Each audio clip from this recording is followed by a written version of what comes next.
Stick to Football episode 116 featuring Gary Neville, Jamie Carragher, Jill Scott, Roy Keane, and a surprise guest appearance from Ange Postecoglou. Running at 86 minutes, this is one of the most eventful and revealing episodes of the series, with breaking news landing mid-recording as Tottenham sacked Thomas Frank, prompting a live scramble that leads to the sacked manager's predecessor walking into the studio for an extraordinary candid interview. Section 1, the pre-show banter and boxing chat. The episode kicks off with the usual loose, chaotic energy that makes Stick to Football so enjoyable. Gary reveals that Jill has told everyone he is retiring from everything in a year when he turns 55. Gary insists he says that all the time and it means nothing. There is a discussion about a charity boxing match featuring Jill's sister, who is a firefighter and former England footballer. Jamie asks Gary if he would fight in a celebrity boxing event. Gary admits he has never been in a fight in his entire life and is surprised nobody has ever hit him. The panel discusses the merits of a Neville versus Carragher charity boxing match, with Roy suggesting Jamie would need to target the body because Gary's natural size advantage would be overwhelming. Gary notes that Jamie is at Barry's gym every morning, while he has never thrown a jab. It is the kind of exchanges that give the show its personality.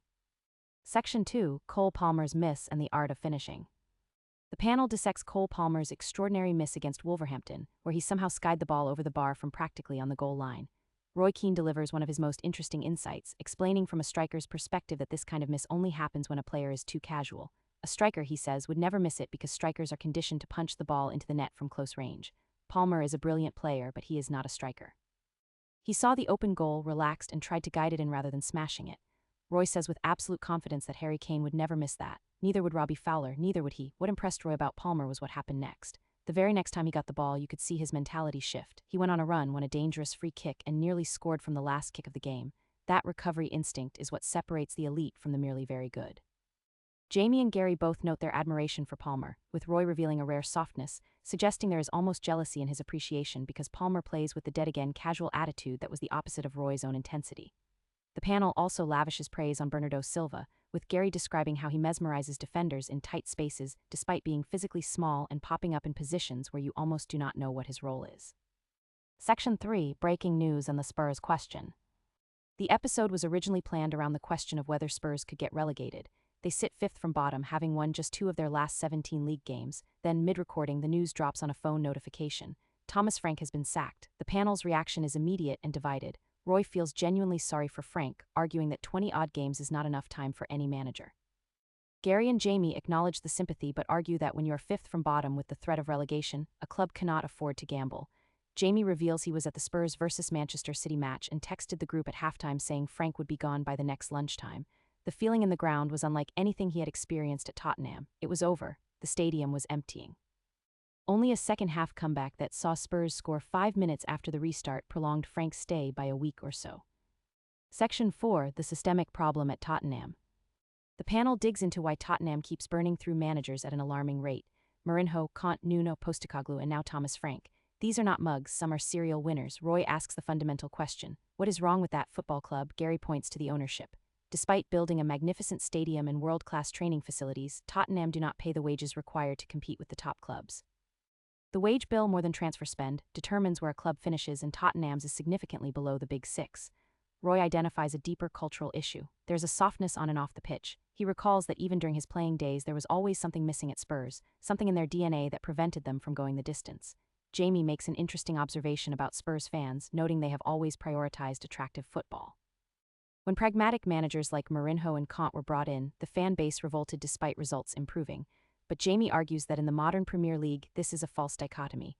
Manchester City, Liverpool, and Arsenal all play beautiful football and win. Spurs fans should not have to choose between entertainment and trophies. Section 5, Ange Postecoglou walks in.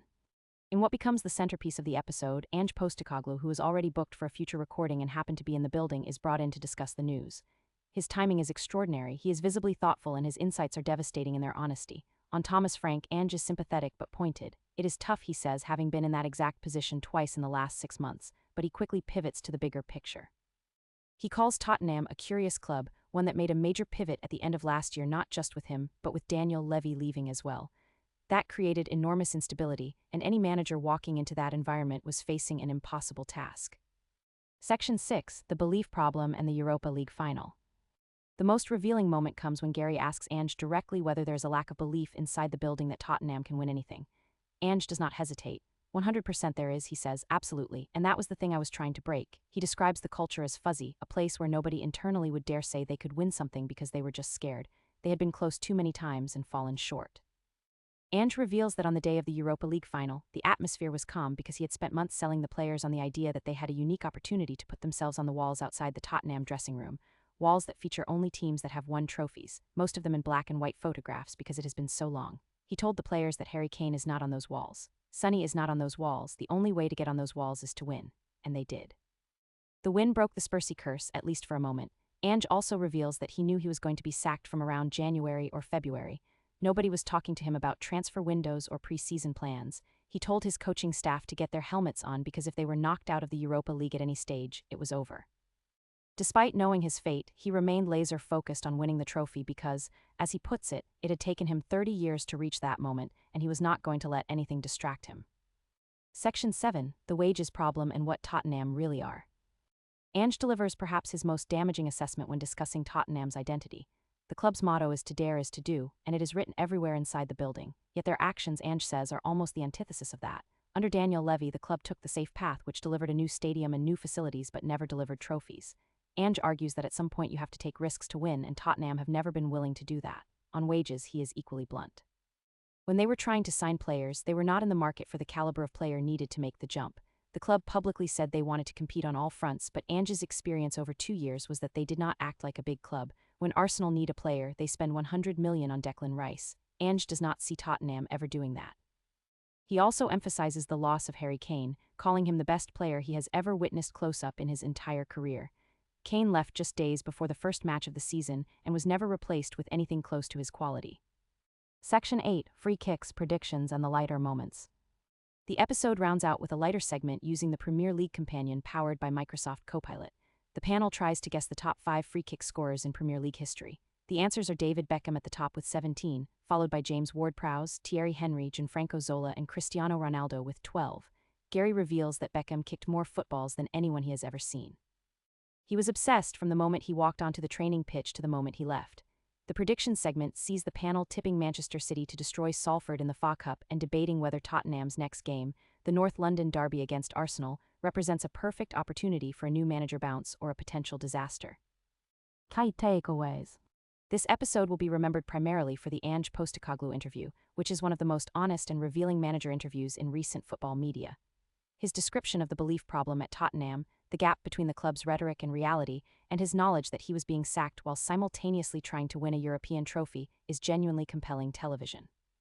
The broader question of whether Tottenham can ever become a consistent challenger under their current ownership structure remains unanswered, but Ange's testimony suggests the problem runs far deeper than any individual manager.